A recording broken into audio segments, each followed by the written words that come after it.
दोस्तों, आज की कहानी में गुरु और शिष्य की नोक झोंक और कुछ मोटिवेट कहानी ये है। अगर आपको कहानी अच्छी लगे तो वीडियो को लाइक जरूर कर दीजिएगा। एक बार की बात है, एक बार एक अध्यापक और संपन्न परिवार के शिष्य के साथ कहीं जा रहे थे तो उस शिष्य को कुछ मजाक सूझी, क्योंकि उसको रास्ते में किसी गरीब मजदूर के जूते दिखाई दिए। उसने अध्यापक से कहा, गुरुजी, अगर हम इस जूतों को छिपा दें तो कितना मजा आएगा। देखते हैं कि मजदूर पर क्या असर पड़ता है। अब दोस्तों, उसको तो मजाक सूझ रहा था, लेकिन गुरुजी ने कहा, नहीं, गरीब इंसान के साथ इस तरह का भद्दा मजाक ठीक नहीं है। गुरुजी ने कहा, क्यों ना हम इन जूतों में कुछ सिक्के डाल दें और देखते हैं कि इसका असर मजदूर पर क्या प्रभाव पड़ता है। उन्होंने ऐसा ही किया। जैसे ही मजदूर अपना काम करके लौटा और उन्होंने एक पाँव अपने जूते में डाला तो उनको कुछ कठोर सा महसूस हुआ। उसने अंदर हाथ डाला तो उसको कुछ सिक्के दिखाई दिए। वह थोड़ा आश्चर्य में पड़ गया। आसपास किसी को देखा तो कोई दिखाई नहीं दिया। वापस उसने दूसरा पैर अपने जूतों में डाला और वापस उसको उसमें कुछ सिक्के दिखाई दिए।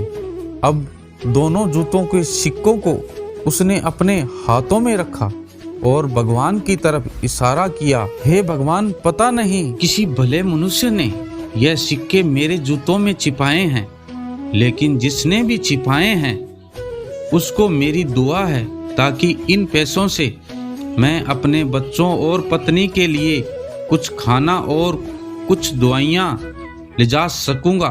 और इतना बोलकर वह चला गया। इस बात को शिष्य और अध्यापक दोनों सुन रहे थे।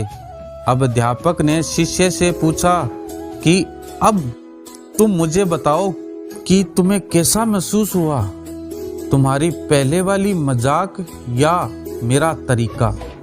तो उसने कहा कि गुरुजी, मैं आपसे क्षमा मांगता हूँ।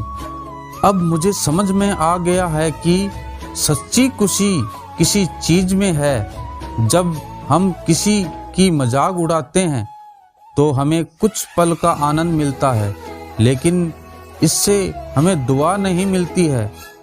लेकिन अगर हम किसी की मुश्किल परिस्थिति में मदद करते हैं और जिसकी भी मदद करते हैं उसको भी नहीं पता कि हमने उसकी मदद की है, लेकिन अंदर ही अंदर हमें पता है कि हमने उस इंसान की मदद की है। यह सच्ची खुशी है। जब हम दूसरों को खुशी देते हैं तो हमें सच्ची खुशी मिलती है। इसी तरह खुशियाँ बांटते रहिए, लोगों की मदद करते रहिए और दान करते रहिए जिसके भी आप काबिल हो। जितना भी आपसे बन पाए दान करें, लेकिन दान जरूरी करें।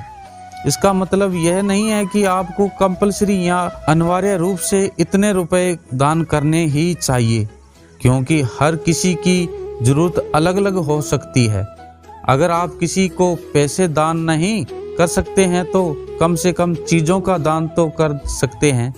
मुझे पूरी उम्मीद है कि यह दिल को छू जाने वाली स्टोरी आपको जरूर अच्छी लगी होगी। अगर अच्छी लगी है तो वीडियो को लाइक और चैनल को सब्सक्राइब जरूर कर लीजिएगा।